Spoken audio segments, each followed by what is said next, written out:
আলোচনা শুরু করব, সময় কিছু নষ্ট করে ফেলছি, আসলে নষ্ট করি নাই। এতক্ষণ জমিন তৈরি করার চেষ্টা করলাম, জমিন তৈরি না করে বীজ মূলে ফসল খুব একটা ভালো হয় না। এতক্ষণ চাষ দিয়ে জমি তৈরি করার চেষ্টা করেছি, এবার নিয়ত করছি বীজ বুনবো। দোয়া করেন আল্লাহ পাক যেন তৌফিক দান করেন। আসেন, আমি কালামে পাকে দুই জায়গা থেকে দুইটা আয়াতের অংশ তেলাওয়াত করেছি আপনাদের সামনে। প্রথমেই তেলাওয়াত করেছি, আল্লাহ পাক পরিষ্কার করে ঘোষণা করেছেন কুল্লু নাফসিন যায়িকাতুল মাউত, সকলকে মৃত্যুর স্বাদ গ্রহণ করা লাগবে, ঠিক কিনা? মরা যে লাগবে কোনো সন্দেহ আছে? কি বলেন? কোরআনে পাকের ৬৬৬৬ খানা আয়াতের মাঝ থেকে কেউ যদি ৬৬৬৫ খানা আয়াতকে অস্বীকার করে, এই এক টুকরা আয়াত অস্বীকার করার ক্ষমতা দুনিয়ার কারণে, ঠিক কিনা? একজন নাস্তিকের বাচ্চা নাস্তিক, আল্লাহকে মানে না, আমার রসুলকে নবী বলে স্বীকার করে না, দিন মানে না, ধর্ম মানে না, কোরআনে কারীম বিশ্বাস করে না, ওই নাস্তিক বদমাইশকে জিজ্ঞেস করেন মরা লাগবে কিনা, কি জবাব দিবে? কি জবাব দিবে? মরতে যে হবে এতে কোনো সন্দেহ নাই। মরা যখন লাগবেই, মৃত্যুর হাত থেকে যেহেতু কোনো নিস্তার নাই, আমার আল্লাহ ডাক দেয় কেমন মরবাই যখন, লা তামুতুন্না ইল্লা ওয়া আনতুম মুসলিমুন, যতক্ষণ তুমি মুসলমান না হও ততক্ষণ পর্যন্ত মৃত্যু বরণ করো না। কে বললেন? কি বললেন? কেন বললেন? জান্নাতে যাবে একমাত্র মুসলমান, আর কেউ কিন্তু জান্নাতে যাবে না। আমার আল্লাহ জান্নাত তৈরি করেছে শুধু মুসলমানের জন্য, আর কারোর জন্য নয়। একমাত্র মুসলমান যাবে জান্নাতে, আর কেউ না। মুসলমান না হয়ে মরলে কিন্তু খবর আছে, মুসলমান না হয়ে মরলে খবর আছে, জাহান্নামে যাওয়া লাগবে। এই জন্য আল্লাহ পাক মুসলমান না হয়ে মরতে নিষেধ করেছেন, ঠিক কিনা? কাকে নিষেধ করেছেন? না না, যে মুসলমান সে তো মুসলমানই, তার আবার মুসলমান হইতে বলবে কি? কি বলে? হ্যাঁ, আবার সব মানুষের কয় নাই, হরিপদ হরে কৃষ্ণরে কয় নাই। আল্লাহ এখানে সমস্ত ঈমানদারকে ডাক দিয়েছেন, ইয়া আইয়ুহাল্লাযীনা আমানু, হে ঈমানদারের গোষ্ঠী, ইত্তাকুল্লাহ, আমি আল্লাহকে ভয় করো, হাক্কা তুকাতিহি, ঠিক যেরকম ভয় করা দরকার। এরপরেই বলতেছেন আল্লাহ তামুতুন্না ইল্লা ওয়া আনতুম মুসলিমুন, যতক্ষণ তুমি মুসলমান না হও ততক্ষণ মৃত্যুবরণ করো না। আল্লাহ পাক ঈমানদারকে মুসলমান না হয়ে মরতে নিষেধ করেছেন, ঠিক না? কেন? ঈমানদার বান্দাবান্দি আল্লাহ পাকের বড় মহব্বতের বান্দাবান্দি, আর এই মহব্বতের বান্দাবান্দি যদি জাহান্নামে যায়, আল্লাহ পাক নিজের কুদরতি দিলে কষ্ট পাবেন, ব্যথা পাবেন। এই জন্য আল্লাহ পাক আগে থেকে সতর্ক করে দিলেন, হে আমার মহব্বতের বান্দাবান্দি ঈমানদার, তোরা মুসলমান না হয়ে মরিস না, মুসলমান না হয়ে মরলে জাহান্নামে যাওয়া লাগবে। জান্নাতে যাবে একমাত্র মুসলমান, কোন ঈমানদারও জান্নাতে যাইতে পারবে না মুসলমান না হওয়া পর্যন্ত। মুসলমান না হওয়া পর্যন্ত ঈমানদারের জন্য জান্নাত হারাম। এতে দুনিয়া থেকে মুসলমান হয়ে যদি বিদায় নিতে পারেন, সরাসরি জান্নাতে, চিৎকার দিয়ে বলেন আলহামদুলিল্লাহ। আর দুনিয়া থেকে মুসলমান না হয়ে যদি আমি বিদায় নিই, জাহান্নামের আগুনে পুড়িয়ে পুড়িয়ে মুসলমান হতে হবে, এরপরে আমাকে জান্নাতে নিবে, তার আগ পর্যন্ত না। অর্থাৎ মুসলমান না হওয়া পর্যন্ত কোন ঈমানদারও জান্নাতে যাইতে পারবে না, কথা ঠিক না? কিন্তু ঈমানদার চির জাহান্নামীও হবে না, ঈমানদার চির জাহান্নামীও হবে না। ঈমানের বদৌলতে একদিন না একদিন সে জান্নাতে যাবে, কিন্তু সেটা মুসলমান হওয়ার পরে, কথা ঠিক না? জোরে বলেন। এতে দুনিয়া থেকে মুসলমান হয়ে গেলে সরাসরি জান্নাতে যাবে, আর দুনিয়া থেকে মুসলমান না হয়ে যদি বিদায় নিই, জাহান্নামের আগুনে পুড়ে পুড়ে মুসলমান হতে হবে, এরপরে জান্নাতে যাইতে পারবো, তার আগ পর্যন্ত না। বুঝে আসছে কথাটা? কথাটা বুঝে আসছে? আল্লাহ পাক ঈমানদারকে মুসলমান না হয়ে মরতে নিষেধ করেছেন। এই কথা তারা আমার বুঝে এতটুকু আসছে যে ঈমানদার আর মুসলমানের মাঝে মনে হয় কিছু পার্থক্য আছে। কি বলেন আপনারা? যদি পার্থক্য নাই থাকবে আল্লাহ পাক কেন ঈমানদারকে মুসলমান হতে বলবেন, ঠিক না? নিশ্চয়ই পার্থক্য আছে। পার্থক্য কি? ঈমানদার কাকে বলে আর মুসলমান কাকে বলে, এ সম্পর্কে সংক্ষিপ্ত আলোচনা হবে। দোয়া করেন আল্লাহ পাক যেন তৌফিক দান করেন। ঈমানদারকে, ঈমান কি জিনিস আমার আল্লাহ কোরআনে পাকে পরিষ্কার করে জানিয়ে দিলেন। আল্লাযীনা ইউমিনুনা বিল গায়ব, গায়েবকে বিশ্বাস করার নাম হচ্ছে ঈমান। আর ঈমানের সর্বপ্রথম দাবি হচ্ছে আমানতু বিল্লাহ, আল্লাহর প্রতি বিশ্বাস স্থাপন করা ঈমানের সর্বপ্রথম দাবি, ঠিক কি না? জোরে বলেন। এই আল্লাহকে কে কয়বার দেখছেন একটু বলেন তো? আল্লাহকে দেখছেন কেউ কোনোদিন? আল্লাহ পাক নিজেই গায়েবে, আর গায়েবের আল্লাহকে বিশ্বাস করা ঈমানের সর্বপ্রথম দাবি, ঠিক কি না? জোরে বলেন। আল্লাহকে বিশ্বাস করেন আপনারা? সত্যি বিশ্বাস করেন? কেমন বিশ্বাস? হরিপদর মতো? হরিপদ কিন্তু বিশ্বাস করে আল্লাহ একজন আছে, যদিও আল্লাহ কয় না কয় ভগবান, কিন্তু বিশ্বাস করা একজন আছে, করে না? সাথে সাথে 33 কোটি দেবতার পূজা করে। অর্থাৎ আল্লাহর যে গুণ, আল্লাহর যে ক্ষমতা, ওইগুলা আর একজনের মধ্যে দেখে। এই জন্য তাকে ঈমানদার বলা হয় না, আল্লাহর সঙ্গে শরীক করে বিধায় তাদেরকে মুশরিক বলা হয়, ঠিক না? জোরে বলেন। ভালো করে বুঝেন, হরিপদ আল্লাহকে মানে ঠিকই, কিন্তু রিজিকের মালিক মনে করে লক্ষ্মীরে, ঠিক না? আচ্ছা আপনারাই বলেন, রিজিকের মালিক যদি লক্ষ্মী হয়ে থাকবে তাহলে তো মুসলমানের বাচ্চারা সব না খাইয়ে মরার কথা ছিল, ঠিক না? কারণ মুসলমান তো লক্ষ্মী পূজা করে না, করে নাকি? কি আপনাকে চৌরাস্তার মুসলমানরা লক্ষ্মী পূজা করে? হ্যাঁ, তা মুসলমানদের মধ্যে কোটিপতি নাই, শিল্পপতি নাই, আবার যারা লক্ষ্মীর পূজা করে তাদের ভিতরে পরের ক্ষেত্রে কামলাগিরি করে এরকম লোক নাই, ভিক্ষা করে খায় এরকম লোক নাই। তাহলে বুঝতে হবে লক্ষ্মী রিজিকের মালিক না। লক্ষ্মী যদি রিজিকের মালিক হতো, যে তার পূজা করে না তাকে কখনো রিজিক দিত না, আর যে তার পূজা করে তাকে কখনো অভুক্ত রাখতো না, ঠিক না? জোরে বলেন, ভালো করে বুঝতে হবে বাজান। হরিপদ আল্লাহকে মানে ঠিকই, কিন্তু বিদ্যা বুদ্ধির মালিক মনে করে সরস্বতী, কি ঠিক না? জোরে বলেন, আপনারাই বলেন বিদ্যা বুদ্ধির মালিক সরস্বতী হয়ে থাকবে তা তো মুসলমানের সন্তানের সব মূর্খ থাকার কথা ছিল, ঠিক কিনা? মানে মুসলমান তো সরস্বতী পূজা করে না, করে নাকি? কি আপনাদের এলাকা করে? তা মুসলমানদের মধ্যে BA pass M A pass নাই, ডাক্তার ইঞ্জিনিয়ার নাই, উকিল ব্যারিস্টার নাই, কি বলেন আপনারা? আবার যারা সরস্বতীর পূজা করে ওদের ভিতরে ক লিখতে গেলে কলম ভাঙে এরকম লোক নাই। তাহলে বুঝতে হবে সরস্বতী ও বিদ্যা বুদ্ধির মালিক না, কথা ঠিক কিনা? ভালো করে বুঝেন, হরিপদ আল্লাহকে মানে ঠিকই, তো সন্তান তো আর মালিক মনে করে মা ষষ্ঠী। হিন্দুরা ষষ্ঠী পূজা করে সন্তান লাভের জন্য, জানেন তো এটা? এই জন্য দেখবেন কোন হিন্দু মহিলা যদি গর্ভবতী হয় যখন, তখন ওরা একটা কথা বলে, মা ষষ্ঠীর কৃপা হয়েছে। কি বলে? মা ষষ্ঠীর কৃপা হয়েছে, মা ষষ্ঠী দয়া করে একটা সন্তান দান করছে পেটের মধ্যে। আপনারাই বলেন মা ষষ্ঠী যদি সন্তান দেওয়ার মালিক হয়ে থাকবে তা তো মুসলমানদের সন্তান হওয়ার কথা ছিল না। তা মুসলমানদের সন্তান হয় না। আরে এমন মুসলমানের সঙ্গে এক দস্তরখানায় খানা খাইছে যার 22টা সন্তান, 22টা সন্তানের পিতার সাথে এক দস্তরখানায় খানা খাওয়ার সৌভাগ্য হয়েছে। আবার যারা ষষ্ঠী পূজা করে ওদের ভিতরে নিঃসন্তান নাই, কি নিঃসন্তান নাই? তাহলে বুঝতে হবে লক্ষ্মী রিজিকের মালিক না, সরস্বতী বিদ্যা বুদ্ধির মালিক না, মা ষষ্ঠী সন্তান দেওয়ার মালিক না, সব কিছুর মালিক আমার মাওলা। আমার আল্লাহ সর্বময় ক্ষমতার অধিকারী, সর্বগুণে গুণান্বিত। এই কথার একিন 100 ভাগের 100 ভাগ অন্তরে জায়গা দিতে হবে। দুঃখ একটাই, হরিপদ আল্লাহকে মানে ঠিকই, রিজিকের মালিক লক্ষ্মীকে মানার কারণে তাকে আমরা ইমানদার বলি না, বলি মুশরিক, কথা ঠিক না?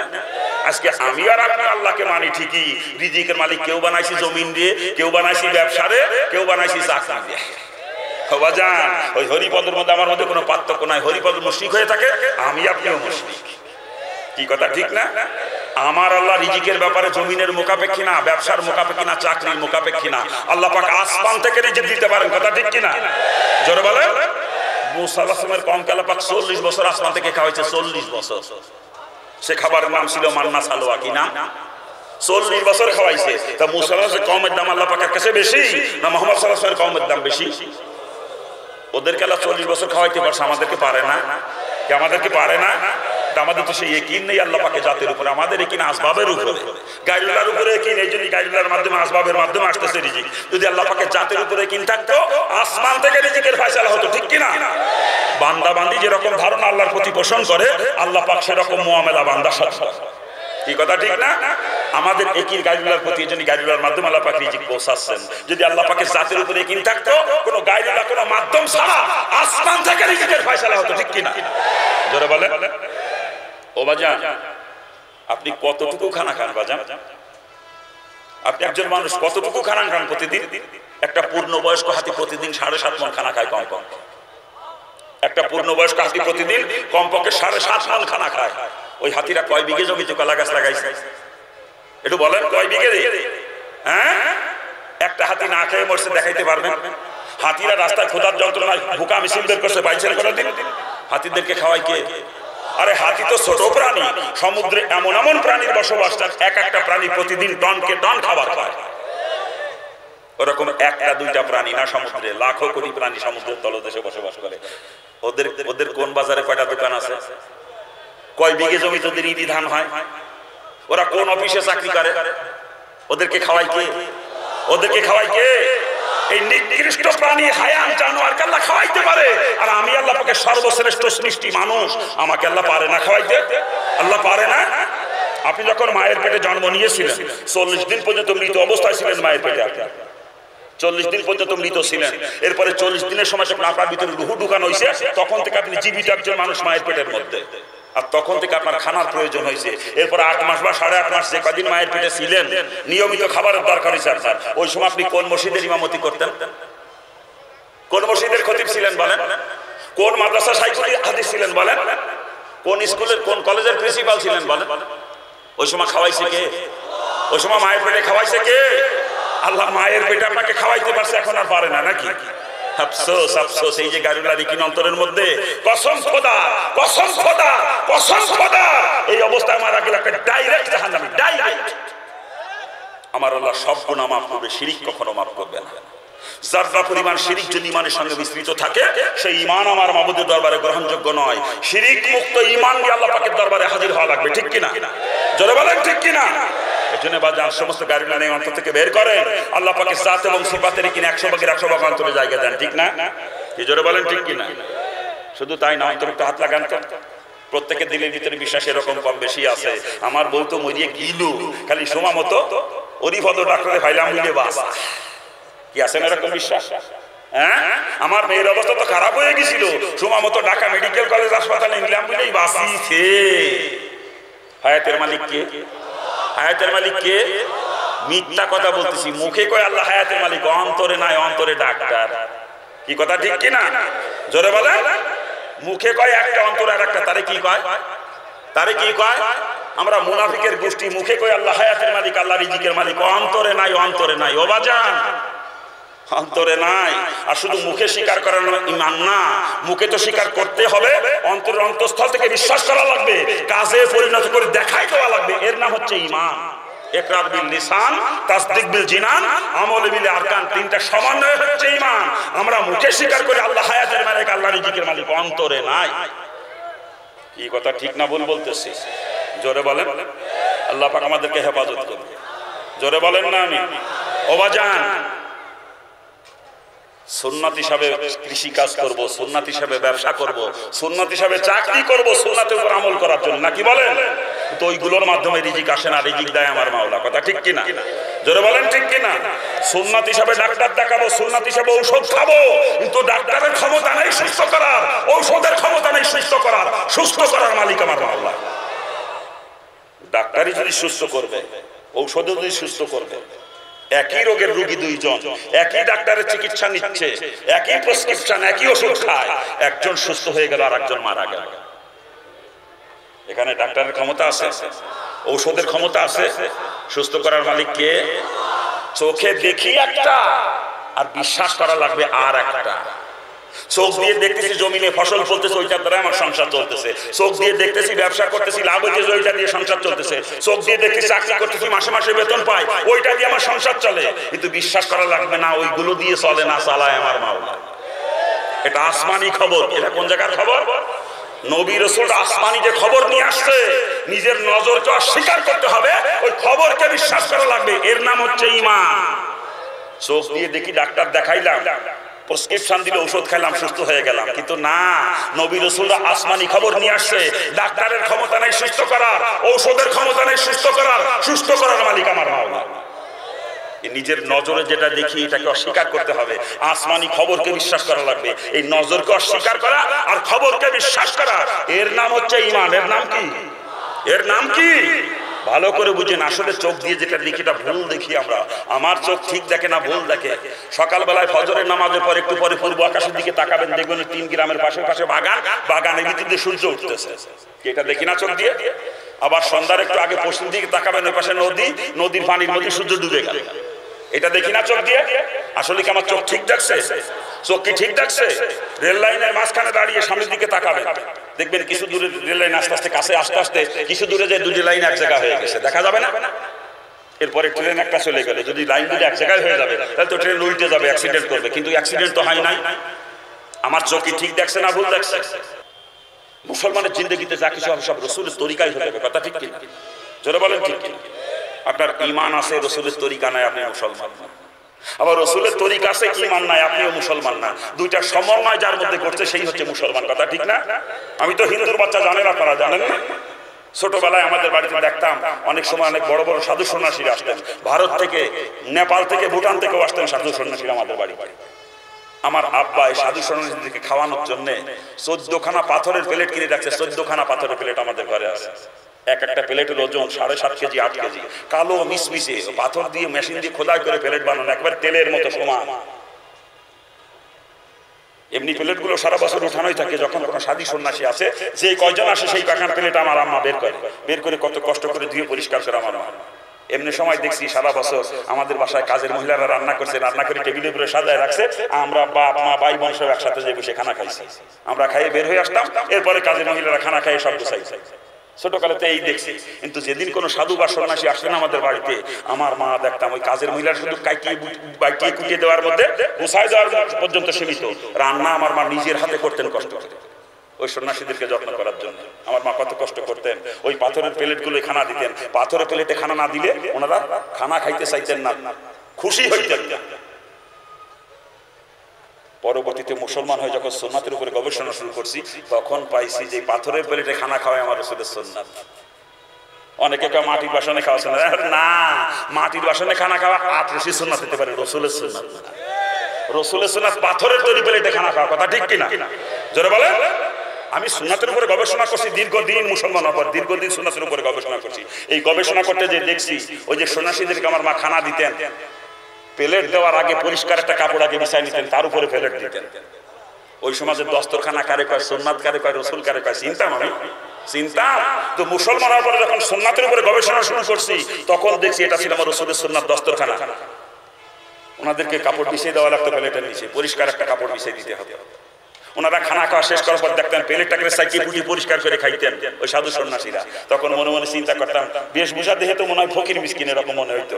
ফকির মিসকিন মানুষ তো ভালো মন্দ তো পায় না, আজকে আমাদের বাড়ি ভালো মন্দ পাইছে, সাইকেল পুটি খাচ্ছে, জন্মের খাওয়া খাচ্ছে, এরা মনে মনে চিন্তা করতাম। পরবর্তীতে সুন্নাতের উপরে গবেষণা করতে যে পাইছি, না, ওই প্লেটটা পরিষ্কার করে খাওয়া আমার রসুলের সুন্নাত। আমার রসুল প্লেট এমন ভাবে পরিষ্কার করে খাইতেন যে ধোয়া প্লেটের ভিতরে মিশাই রাখলে কোনটাই রসুল খানা খাইছেন আর কোনটা ধোয়া বেছে বের করা কষ্ট হয়ে যায়। আবার সন্ন্যাসীরা খাওয়ার পরে ওনাদেরকে আলাদা একটা পাত্র দেওয়া লাগতো হাত ধোয়ার জন্য। যেই প্লেটে খাইতেন সেই প্লেটে কোনোদিন হাত দিতেন না, হয় আলাদা পাত্র দেওয়া লাগতো, আর না হলে উঠে যে বেশি হাত দিতে আমি দেখছি ছোটকালে। এটাই আমার রাসূলের সুন্নাত। যেই প্লেটে খানা খাওয়াটা পরিষ্কার করে খাওয়া সুন্নাতের প্লেট, কিন্তু ওই প্লেটে হাত ধোয়া সুন্নাতের খেলাফ। অন্য পাত্রে অথবা বাইরে যে হাত ধোয়া সুন্নাত, এটাও হিন্দু সন্ন্যাসীরা করতো। একদিন এক সাধু আসছে আমাদের বাড়িতে, ঘরের দরজা আটকায়, কি করে ভিতরে, মনের মধ্যে ছোট মানুষ তো বোঝেন না, মনের মধ্যে উৎসুক, কি করে তুই দেখ, যে জালনার পর্দা ভাগ করে টাকা দিবে, এটা শুয়ে ঘুমাইতেছে। শোয়ার সিস্টেমটা কি, উত্তর দিকে মাথা, দক্ষিণ দিকে পা, মুখটা পশ্চিম দিকে, কায়তে শুয়ে নিচে, ডান চাওয়ালের নিচে ডান হাতখানা দেওয়া, ডান চাওয়ালের নিচে ডান হাতখানা দেওয়া, এরকম শুয়ে রয়েছে একটু বাঁকা হয়ে, ওই কুত্তা যেরকম একটু কুজো হয়ে শুয়ে এরকম। আমি কি বেঁচে দেখ না, কুত্তার মতো শুয়ে দিয়েছি, মনে মনে কইতেছি। পরবর্তীতে সুন্নাতে গবেষণা করতে যে পাইছি, না, এটাই আমার রাসূলের শোয়া সুন্নাত তরিকা, এটাই রাসূলের শোয়া সুন্নাত তরিকা। মুসলমান যখন শোবে, তার মাথা থাকবে উত্তর দিকে, পা থাকবে দক্ষিণের দিকে, মুখ থাকবে কিবলার দিকে, ডান চাওয়ালের নিচে হাত দিয়ে একটু বাঁকা হয়ে শোবে, একটু কুজো হয়ে শোবে, যাতে মাথাটা মিমের আকার ধারণ করে। এইখানে হাত দিলে এটা হার আকার হয়ে যায়, পাছাটা মিমের আকার হবে, পা দুইখানা দাল হয়ে যাবে, মিম হা মিম দাল, এই চারটা হরফ তার শরীরের মধ্যে ফুটে উঠবে। আর এটাই আমার রাসূলের শোয়া সুন্নাত তরিকা। আমার রাসূলের নাম মুহাম্মদ লিখতে এই চারটা হরফই লাগে। একজন মুসলমান যখন শোবে, তার পুরো দেহটা মুহাম্মদ সুরত ধারণ করবে, ঠিক কিনা? এরপরে ঘুমের ভিতরে উল্টে পাল্টে গেলে কোনো সমস্যা নাই, যখন শুইবে এটাই হবে তার শোয়া সুন্নাত তরিকা। এটা আমার রাসূলের শোয়া সুন্নাত। ওই সন্ন্যাসীরা দেখলাম এইভাবে ঘুমাই। একদিন এক সাধু আমাদের বাড়িতে দেখি কি যেন টু হয়, বাড়ির মধ্যে খুঁজে কিছু না পাইয়ে, এবার আমার বাবা এদিকে আসি গেলাম আগে, বাবা তোমাকে ঘরে তো কত সিরিয়াল লুঙ্গি আছে, সিরা গামছা আছে, সিরা শাড়ি আছে, আমার ন্যাকড়া এনে দাও। ন্যাকড়া দিয়ে কি করবে? বাবা তোমাকে বাড়িতে, শহরের বাড়িতে মাটির ডিলা পাইলাম না, মাটির ডিলা পাইলে ন্যাকড়া রাখতো না। তখন বুঝলাম যতক্ষণ বেটা মাটির ডিলা খুঁজতেছিল, না পাইয়ে আমার কাছে ন্যাকড়া চায়। ন্যাকড়া দিয়ে কি করবেন মুরব্বী? বাবা ওই পানি খরচ করা একটু কুলুপ করা লাগে। কুলুপ করে চিনি ওই হিন্দু সন্ন্যাসী বলতে যে কুলুপ করা লাগে। ন্যাকড়া দিলাম, তারপর আমি বাথরুমে গেলে। এই হলো অবস্থা। পরবর্তীতে জানছি পায়খানা পেশাবে ঢিলা খুলে ব্যবহার করা আমার রাসূলের সুন্নাত, কথা ঠিক না? ওই সন্ন্যাসীদেরকে আমি এমন কোনো কাজ করতে দেখি না যেটা সুন্নাতের খেলাফ। ওরা যা করতো ছোটকালে যা দেখছি সব মিলাইছি, রাসূলের সুন্নাত তরিকার খেলাফ ওনাদেরকে কিছু করতে দেখি নাই। যতই সুন্নাত তরিকার তাদের জিন্দেগি চলুক না কেন, তাদেরকে মুসলমান বলা যাবে না, যেহেতু তাদের ঈমান নাই। কি বলে? সুন্নাত আছে ঈমান নাই, সেও মুসলমান না। ঈমান আছে সুন্নাত নাই, আপনিও মুসলমান না। মুসলমান ওই ব্যক্তি যার ঈমান আছে, সুন্নাত তরিকায় জিন্দেগি চলে, ঈমান আছে, নেক আমল করে, সে হচ্ছে মুসলমান। কি কথা ঠিক কিনা? জোরে বলে। আর মুসলমান না হয়ে মরলে খবর আছে জান্নাতে যাবে একমাত্র মুসলমান, কেউ জান্নাতে যাবে না। এই জন্য আমার আল্লাহ পরিষ্কার করে জানিস তোরা মুসলমান না হইয়া মরিস না। আমিও পাও দুখানা ধরে কষি বাজান মুসলমান না হয়ে মরেন না। মুসলমান না হয়ে মরলে খবর আছে, খবর আছে জাহান্নামে যাওয়া লাগবে। আর জাহান্নামের আগুনে পুড়িয়ে যদি আল্লাহ মুসলমান বানায় যে কত কঠিন হবে এখন বুঝতে পারতেছেন না, এখন না বুঝবেন। জাহান্নামের এক মুহূর্তের আযাব সহ্য করার ক্ষমতা কারো। হিন্দু অবস্থায় কোরআন হাদিস পড়তাম, হিন্দু অবস্থায় জাহান্নামের বিবরণগুলো যখন পড়তাম অন্তরের মধ্যে কাঁপিয়ে কাঁপিয়ে উঠতো, এই আযাব কেমনে সহ্য করবো? এটা সহ্য করার মতো না। আর এই জাহান্নামের ভয় যখন অন্তরের মধ্যে পয়দা হয়েছিল তখন কিসের মা বাপ, কিসের আত্মীয় স্বজন, কিসের অর্থ সম্পদ, কিসের নেতৃত্ব কর্তৃত্ব, কোনো কিছু আমাকে আটকে রাখতে পারে নাই। সব কিছু লাথি মেরে ফেলে দিয়ে ওই জাহান্নাম থেকে বাঁচার জন্য বের হয়ে চলে আসছি। ইসলাম গ্রহণ করছি জাহান্নামের ভয়তে, জাহান্নাম থেকে বাঁচার জন্য, অন্য কোনো উদ্দেশ্য নিয়ে না। ওই আযাব আমি সহ্য করতে পারবো না এক মুহূর্তের জন্য না। আর জাহান্নামের আগুনে পুড়িয়ে পুড়িয়ে যদি মুসলমান হতে হয় যে কত কঠিন হবে বাজান, এখন বুঝতে পারতেছে না। পাও ধরেছি, মুসলমান হন, মুসলমান হন, মুসলমান হন, এরপরে কবরে যান, না হলে খবর আছে। আল্লাহ পাক সকলকে খাঁটি মুসলমানের তৌফিক দান করুন। জোরে বলেন আমিন, জোরে বলেন না আমিন। খারাপ লাগতেছে আপনাদের? খারাপ লাগতেছে বাজান? যার ঈমান আছে সর্ব সেক্টরে রাসূলের তরিকা ইখতিয়ার করেছে চল, সেই হচ্ছে মুসলমান। কথা ঠিক না? সব জায়গায় রাসূলের তরিকা আছে, রাজনীতির মধ্যে মনে হয় নাই। কি কয়? রাজনীতির মধ্যে আছে। রাসূল রাজনীতিও করেছেন। রাসূল রাজনীতি করেছেন তাই নয়, আমার রাসূল রাজনীতির জন্মদাতা। কি বলেন আপনারা? রাসূল শুধু রাজনীতি করেছেন তা না, রাসূল রাষ্ট্রপ্রধানও ছিলেন, ঠিক কিনা? শুধু রাসূল একা না, রাসূলের সবথেকে কাছের চারজন মানুষ হযরত আবু বকর, ওমর, ওসমান, আলী রাদিয়াল্লাহু আনহুমা, চারজনই রাষ্ট্রপ্রধান ছিলেন, ঠিক না? তাহলে দেখা যায় রাসূলও রাজনীতি করেছেন, সাহাবায়ে কেরামও রাজনীতি করেছেন, ঠিক না? কিন্তু আমাদের দেশের মানুষের একটা ধারণা হয়ে গেছে হুজুর আবার রাজনীতি করবে, হুজুর আল্লাহ বিল্লাহ করবে আর দাওয়াতকে ফেট দিলে বেড়াবে, আর রাজনীতি করবে যত দাঁড়ায় মুতার দল আর দাড়ি সাজার বেশি নাকি? এ মুসলমান, আলেমরাই আগে রাজনীতি করবে। আলেমা ওয়ারাসাতুল আম্বিয়া, আলেমরা নবীর ওয়ারিস। যেই কাজ নবী করছে ওই কাজ আলেমরা আগে করবে, ঠিক কিনা? আর যে বিয়াক্কেল রাজনীতি করে না, ওর আলেম করলে গুনাহ হবে কসম খোদা। আলেম নামের কলঙ্ক। ইসলামী শাসন ব্যবস্থা কায়েমের চেষ্টা যে করে না সে আমার নবীর ওয়ারিস হতে পারে না। কি আপনারা কি বলেন? হ্যাঁ ও বাজান, কিন্তু দুঃখ আমাদের দেশে অনেক আলেম ওলামারা বুক ফুলুই ফুলুকে আমরা রাজনীতি পছন্দ করি না, কয় না? কত পিসাব যায় কত আমরা রাজনীতি পছন্দ করি না। আপনারাই বলেন, ফটো আপনারা দেবেন, আমি দেবো না। রাসূলের কোনো কাজকে যদি কেউ অপছন্দ করে তার ঈমান থাকে? রাসূল জীবদ্দশায় যত কাজ করেছে সব কাজ করা আমাদের পক্ষে সম্ভব না, আমরা করতে পারবো না, তাই বলে আমাদের ঈমান চলে যাবে না। কিন্তু রাসূলের আদনা একটা কাজকে যখনই অপছন্দ করবো সাথে সাথে ঈমান চলে যাবে। কি বলেন? একজন মুসলমান সারা জীবন টুপি কোনোদিন মাথায় দেয় নাই, এই জন্যই তার ঈমান চলে যাবে না। কিন্তু যদি বলে আমি টুপি পছন্দ করি না, সাথে সাথে সে বেঈমান হয়ে যাবে। একজন মুসলমান সারা জীবন জুব্বা কোনোদিন গায়ে দেয় নাই, এই জন্যই তার ঈমান চলে যাবে না। যদি বলে আমি জুব্বা পছন্দ করি না, ওটা বিনা দলিলে বেঈমান। একজন মুসলমান সারা জীবন দাড়ি কোনোদিন রাখে নাই, এতে গুনাহগার হলে ঈমান চলে যাবে না। যদি বলে আমি দাড়ি পছন্দ করি না, ওটা বিনা দলিলে কাফের। ঠিক তদ্রূপ একজন মুসলমান কোনো কারণে রাজনীতি করে নাই বা করতে পারে নাই, এতে গুনাহগার হলে তার ঈমান যাবে না। যদি বলে আমি রাজনীতি পছন্দ করি না, ওটা বিনা দলিলে কাফের। তাতে যত বড় মুফতি হোক আর মুহাদ্দিস হোক কাফের। যদি কোনো পীর সাহেবের কথা কয় আমি রাজনীতি পছন্দ করি না, ওই বিয়া কেলেবা কি হইছে কেমন রে, ও তো কাফের, আমার রাসূলের কাজ অপছন্দ করে। কি কথা ঠিক কি না? জোরে বলে। রাসূলের একটা কাজকে অপছন্দ করে সাথে সাথে কাফের হয়ে যায় সে, সাথে সাথে। আমি করতে পারি না কোনো কারণে করি নাই, ঠিক আছে, এতে ঈমান যাবে না। একটা অপছন্দ করা ব্যক্তি আর নাই আপনার, কথা ঠিক না? যদি রাসূলের কোনো কাজকে অপছন্দ করেন সাথে সাথে আপনি কাফের হয়ে যাবেন, সাথে সাথে। আল্লাহ পাক সকলকে সহি বুঝদান করুন। আরে জোরে করেন। ইসলামী শাসন ব্যবস্থা কায়েমের চেষ্টা করা প্রত্যেকটা মুসলমানের জন্য ফরজ, কথা ঠিক না? আপনি একজন মুসলমান, যে দেশে আপনি বসবাস করেন, আমেরিকায়, অস্ট্রেলিয়ায়, রাশিয়া, ফ্রান্স, চীন, জাপান, পাকিস্তান, ভারত, বাংলাদেশ, নেপাল, ভুটান, যে দেশেই বসবাস করেন না কেন, আপনি একজন মুসলমান। আপনি একাও যদি ওই দেশে মুসলমান হয়ে থাকেন, আপনার ঈমানি দায়িত্ব আপনার জীবনের শেষ মুহূর্ত পর্যন্ত আপনার দেশে ইসলামী শাসন ব্যবস্থা কায়েমের চেষ্টা করে যাওয়া, এটা ঈমানি দায়িত্ব আপনার। আপনি একা হইল, কথা ঠিক না? যারা বলেন এটা ফরজে কিফায়া না, এটা ফরজে আইন। প্রত্যেকটা মুসলমানের জন্য তার নিজ নিজ দেশে ইসলামী শাসন ব্যবস্থা কায়েমের চেষ্টা করা ফরজ। আর ইসলামী শাসন ব্যবস্থা কায়েমের চেষ্টা করা যে ফরজ হয়ে থাকে, ইসলামী রাজনীতি করা প্রত্যেকটা মুসলমানের ফরজ, কথা ঠিক কি? সরমনার পেশে রাজনীতিক ইসলামী রাজনীতি করে তার গন্ধ হয়ে গেছে নাকি? সরমনার পেশে খাঁটি নায়েবে রসুল, এই জন্য সে রাজনীতি করে। মামুন হক সাহেব খাঁটি নায়েবে রসুল, এই জন্য সে রাজনীতি করে। কি বলেন? হ্যাঁ, রসুল যেই কাজ করছে সেই কাজ করে, কথা ঠিক না? রসুল কি রাজনীতি করেছেন? রসুল কি রাজনীতি করেছেন? রসুলের খাঁটি ওয়ারিস যারা তারাই রাজনীতি করে, কথা ঠিক না? আল্লাহ পাক সকলকে সহি বুঝদান। খারাপ লাগতেছে আপনাদের? খারাপ লাগে বাজা? তাহলে রাজনীতির মধ্যে রসুলের তরিকা আছে নাকি? আর মুসলমান ওই ব্যক্তি সর্বক্ষেত্রে রসুলের তরিকা এখতিয়ার করে যে চলে এবং যার ঈমান আছে সেই মুসলমান, কথা ঠিক না? তো ঈমান আছে, রাজনীতি রসুলের তরিকায় করলে আপনি মুসলমান।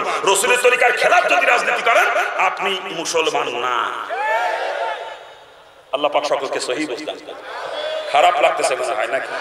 আসেন আর একটা কথা বলছিলাম, যে কাজের মধ্যে রসুলের তরিকা নাই, রসুল যেটা করেন না বা করতে বলেন নাই, ওইটাকে কখনো নেকামল বানানো যাবে না। ওটা হলো ডাইরেক্ট নাফরমানি, মুসলমানের কাছেও কখনো যাইতে পারে না, ঠিক কিনা জোরে বলেন?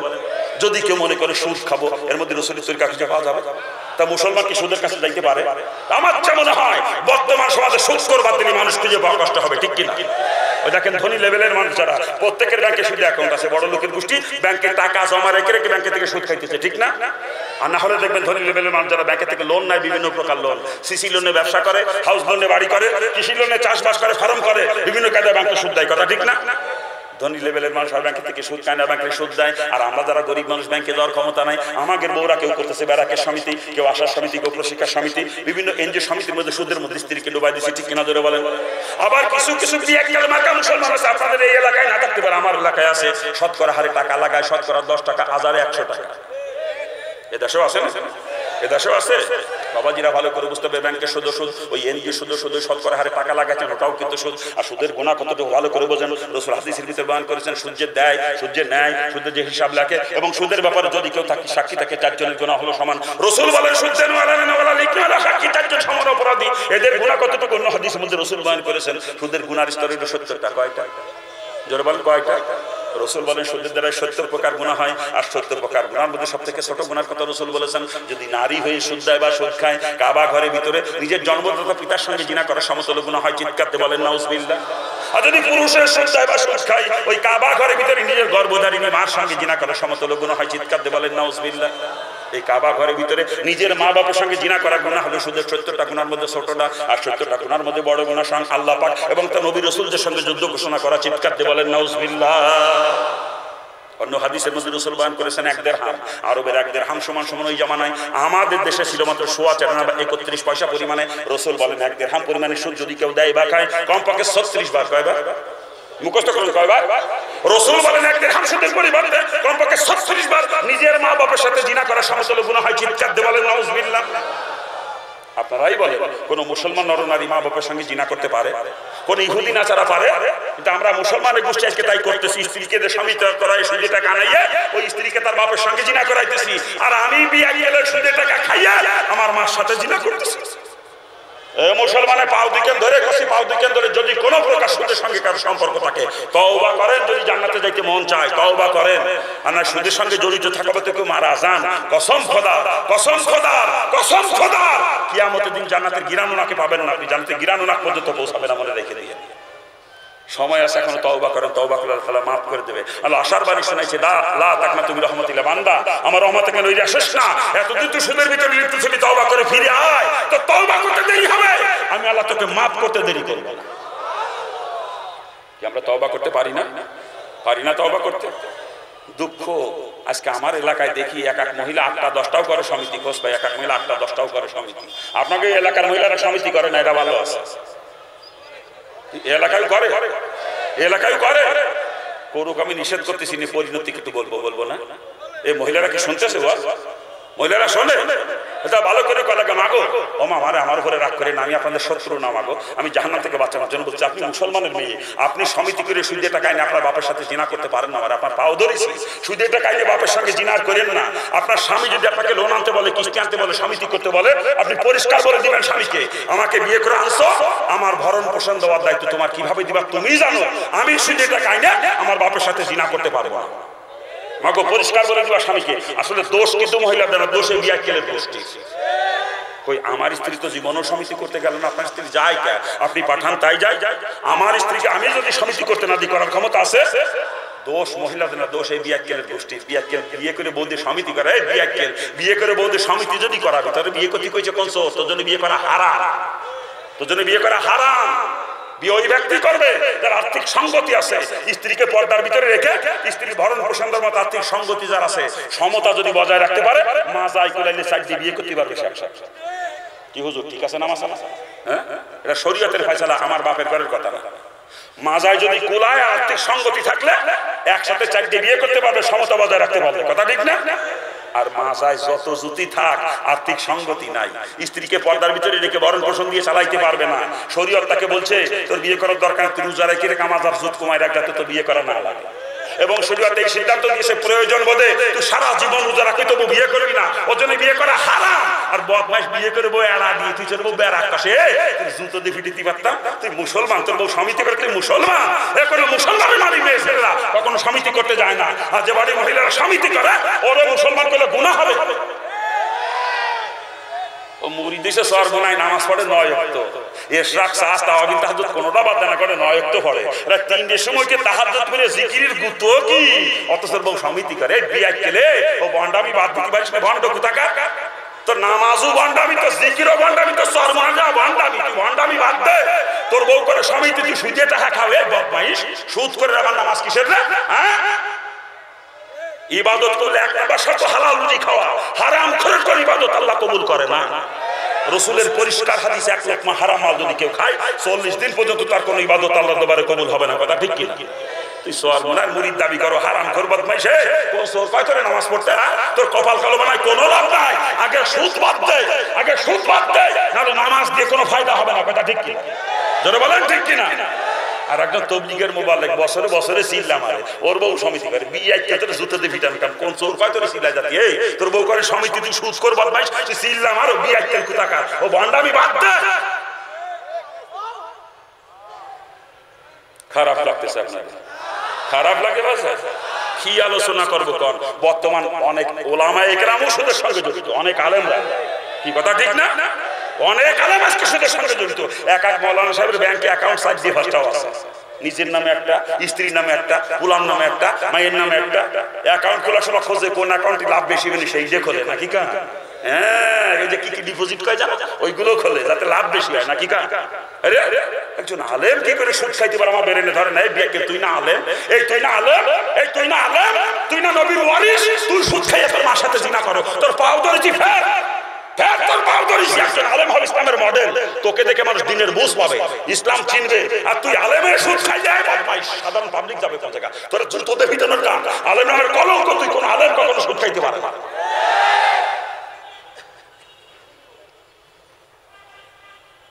খারাপ লাগতেছে?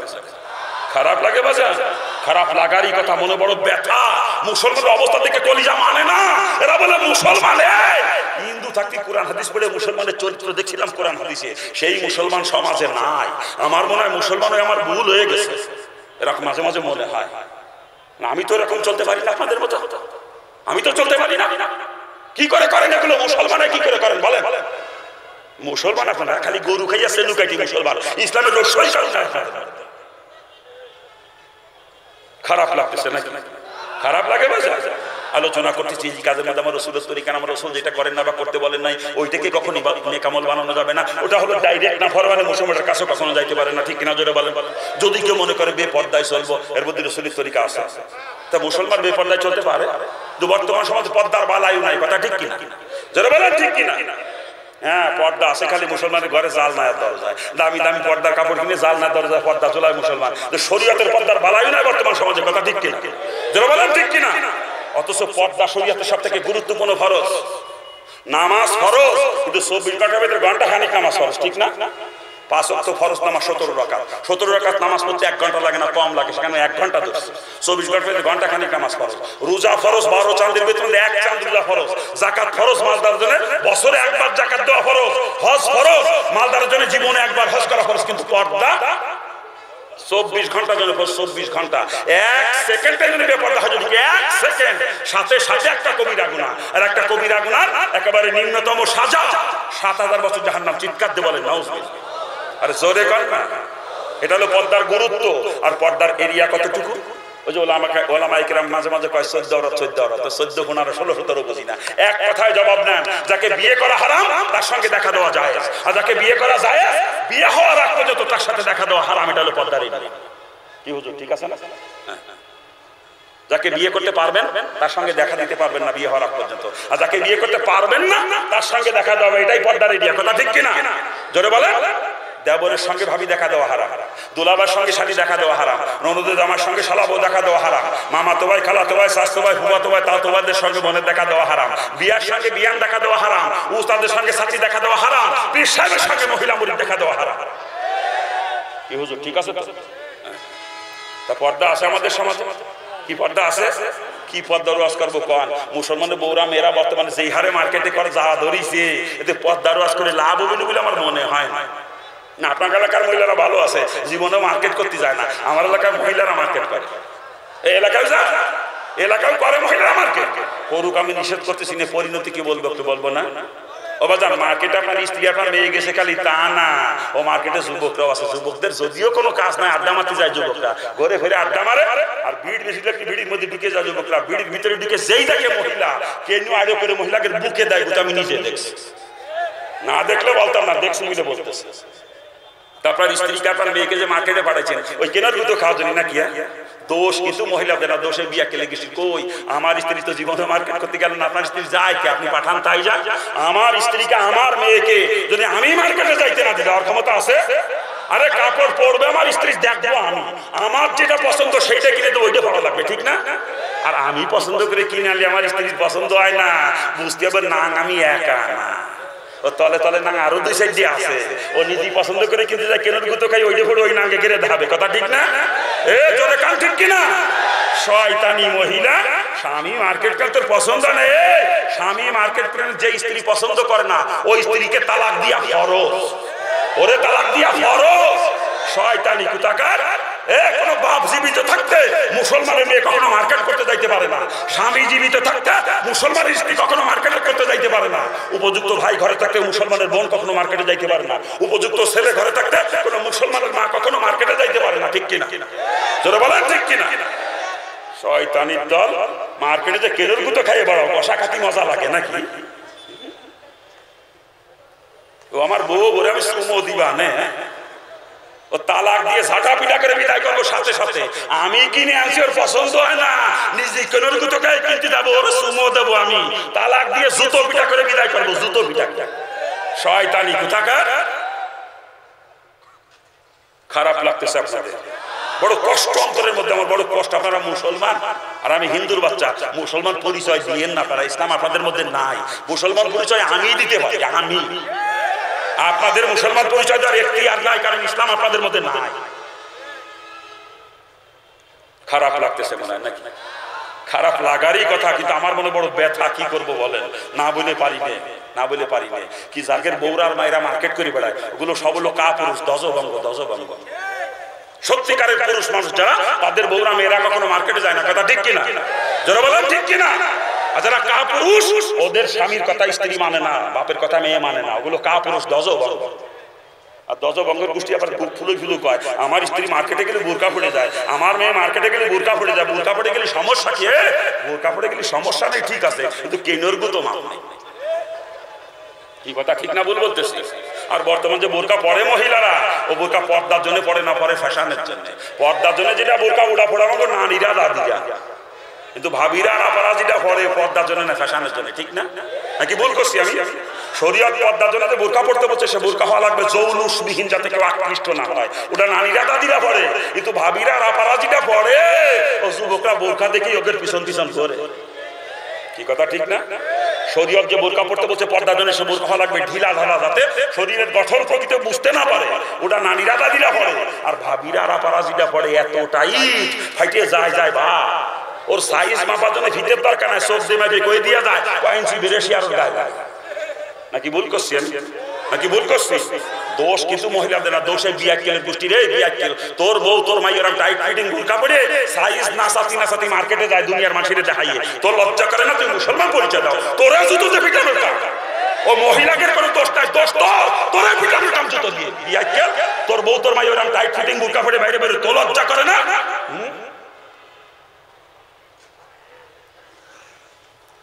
খারাপ লাগতেছে?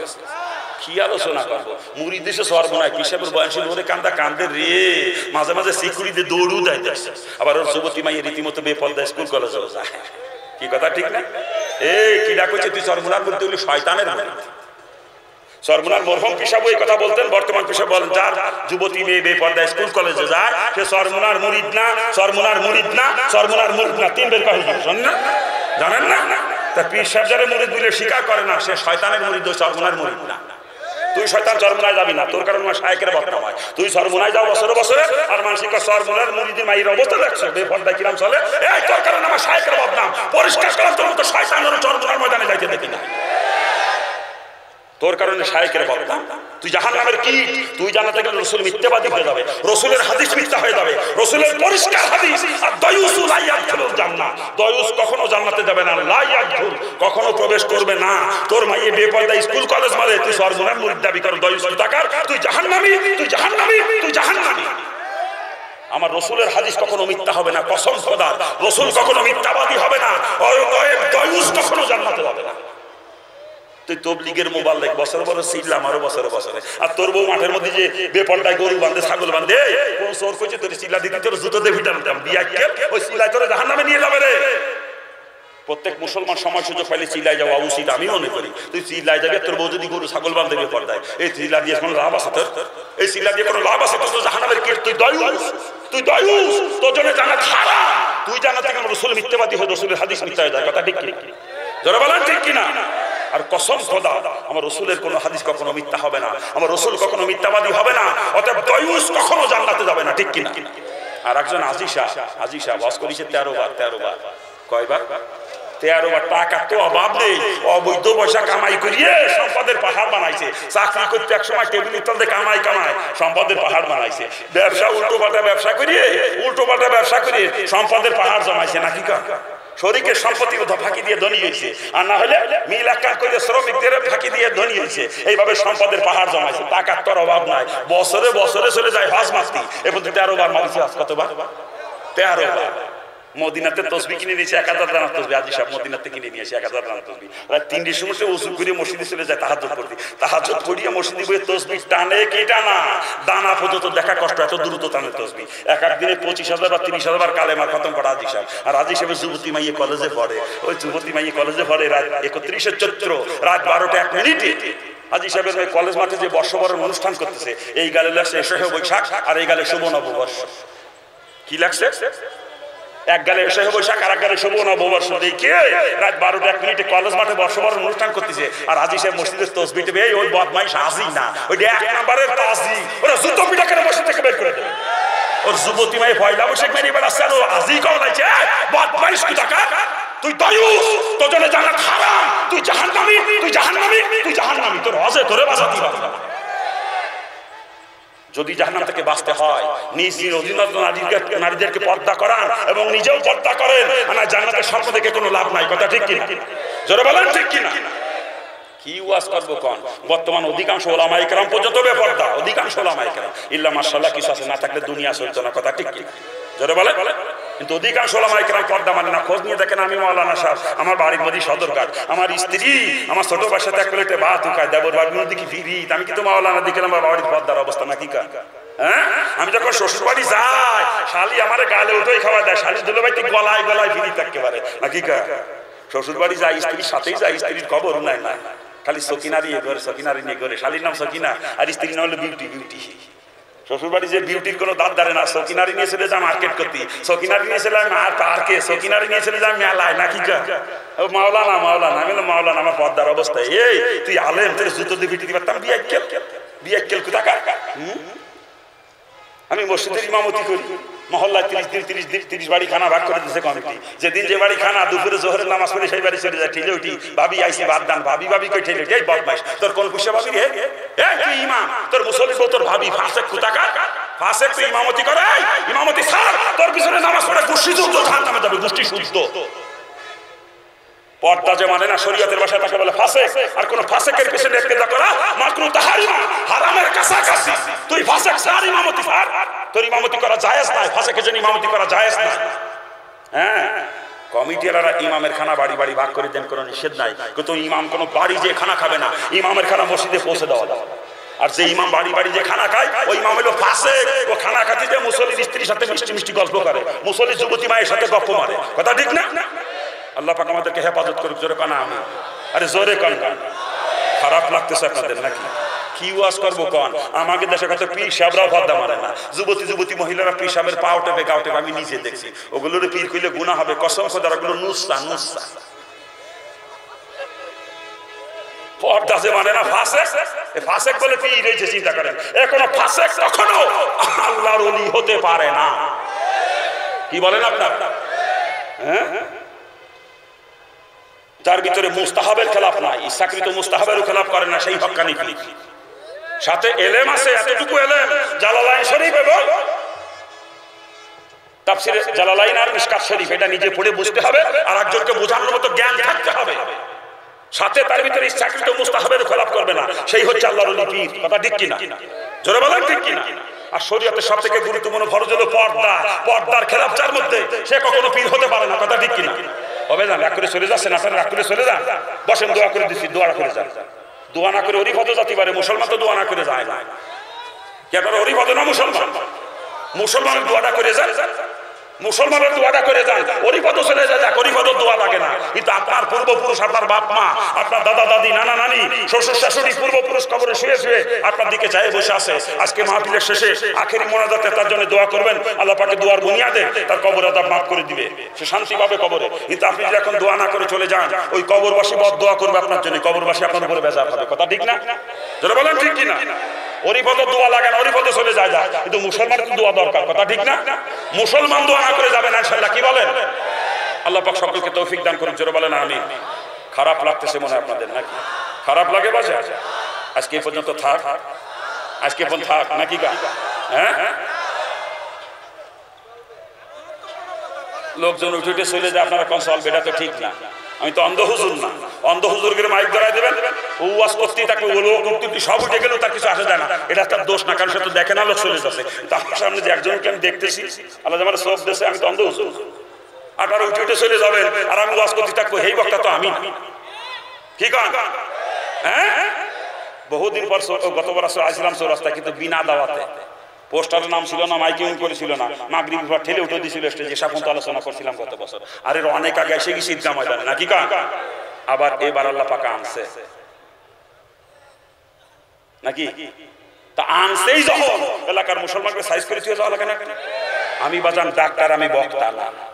বক্তারা করে বয়ান, আমি করি চিকিৎসা। বক্তারা করে ওয়াজ, আমি করি ওয়াজ। বুঝে? মুসলমানের ঘা যেখানে সেখানে মলম লাগানোর চেষ্টা করি সবসময়, সেখানে যাতে মুসলমানের ঘা ভালো হয়, মুসলমান জাহান্নাম থেকে বেঁচে জান্নাতে যেতে পারে। কথা ঠিক কিনা? যারা বলেন ঠিক কিনা? না বাইন মাসের মতো ওয়াজ করেছিল, ভাও কিস্তা কাহিনী সুরসাদ দিয়ে, মুসলমানের যে রোগ আছে রোগ থেকেই গেল, মুসলমান গোষ্ঠী জাহান্নামে যাবে, আমি ওয়াজ করে পকেট ভরে নিয়ে চলে যাবো। এই বক্তা আমি না বাজা, এই বক্তা আমি না। আমার দেওয়া দিক আর না দিকে একবার যে জায়গা আনবে, ও জায়গার মুসলমানকে জাহান্নামের থেকে বাঁচানোর চেষ্টা করবো, ভালো মতো সাইজ করবো। কথা ঠিক না? যারা বলেন ঠিক কিনা? আর যদি জীবনে নাও আনে আমার কোনো দুঃখ নাই, কিন্তু একবার যদি আনে তাহলে ভালো মতো মুসলমানকে বুঝন যাবো যে মুসলমান কারে কয়। কথা ঠিক না? কিন্তু এত রাত করে দিলি তো হয় না, দেশের রাত দেরি করে দিই। প্রথমে কেছিল 9টায় দেবে, সে জায়গায় 10টা পার করে দিচ্ছে। দোষ আমার না, দোষ কর্তৃপক্ষের। কি কথা ঠিক না? আজকে পারলাম না সব রোগের ট্রিটমেন্ট দিতে। দাড়ি কামানোর গোষ্ঠীতে দড়ি নাই, বিড়ি ঘরের গোষ্ঠীর কাছেও যায় নাই, বেনামাজের গোষ্ঠীতে শুয়েও দেখলাম না, বন্ডফিরির কাছে যেতে পারি নাই, টেলিভিশনের ওয়াজ করার দরকার তাও করলাম না। মোবাইলের ওয়াজ দিতে ছিল সব থেকে দরকার বর্তমানে, নাকি কা? মোবাইলই তো শেষ করে দিল যুবকদেরকে, মোবাইলই শেষ করে দিল। বিয়ে কেলে গোষ্ঠী সারা রাতে যে শীতের মধ্যে কম্বল মুড়ি দিয়ে হুই হারা রাত কম্বলের মধ্যে কি যে টিপা টিপি আর আল্লাহ যায়, নাকি কা? ওই যে কি জানো গেম বাড়িয়েছে, কি জানো? হ্যাঁ, পাবজি পাবজি পাবজি। আর একটা আছে, আর একটা, হ্যাঁ, ফ্রি ফায়ার, ফ্রি ফায়ার। হারা রাত দিন 24 ঘন্টা এক ঘরের মধ্যে ফুলালা কম্বল মুড়ি দিয়ে ওই পাবজি খেলতেছে। আর এক ঘরে বাপ মারা গেছে, মা দরজা গুতইয়ে গুতইয়ে ফুলারে উঠাইতে পারে না। এরপরে ফোনে কল দিছে, ফোনের কল কাটিয়ে দেয়, দিয়ে গেম খেলে। বাপ মরে গেছে ঘরের মধ্যে ফুলার খবর নাই, গেম নিয়ে ব্যস্ত ফুলা। এই হলো বর্তমান অবস্থা। নাকি ভুল করছি আমি? ভুল করছি আমি?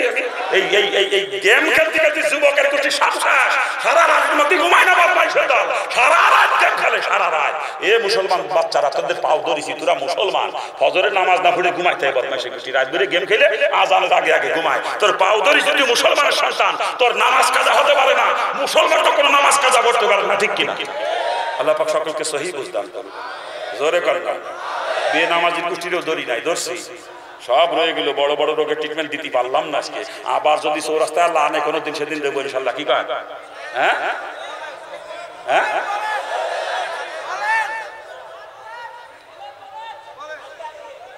আজকে আর হবে না। ওয়াজ শোনা নফল, নামাজ পড়া ফরজ। সারা জীবন যদি কোনোদিন কোনো মানুষ ওয়াজ নাও শোনে, এই কারণে জাহান্নামে যাওয়া লাগবে না। কিন্তু এখন তো নামাজ কালে লোকটা জাহান্নামে হয়ে যাবে, ঠিক না? যারা নিয়মিত ফজরের নামাজ আদায় করে, আজকে অধিক রাত্রি বলতে ওয়াজ শুনতে শুনতে একটা লোকের যদি কালকে ফজরের নামাজ কাজা হয়ে যায়, তো এই ওয়াজ দিয়ে কোনো লাভ হবে না, বরং ক্ষতি হবে। আর আমি তো 4 গুনার মুরিদ, জানেন না আপনারা? আমার মরহুম শাইখ রহমতুল্লাহ কোনোদিনও রাত 10টার পরে বয়ান করতেন না। কারণটা, মানুষ ওয়াজ শুনে যায়, খাইয়ে দিয়ে ঘুমাবে, আবার যাতে ঘুম থেকে উঠে জামাতের সঙ্গে ফজরের নামাজ পড়তে পারে, ঠিক কিনা? যারা বলেন ঠিক কিনা? আর এখন আমরা এক এক বক্তা আছি, 14টা 15টা বাদাই দিয়ে ওয়াজ করতে করতে 14টা 15টা। ও ফজরের নামাজের সময় বক্তার গোষ্ঠীও ঘুমায় থাকে, নামাজ না পড়ে, আর শ্রোতার গোষ্ঠীর খবরই থাকে। ঠিক আছে? আল্লাহ পাক সকলকে সহি বুঝদান করুন।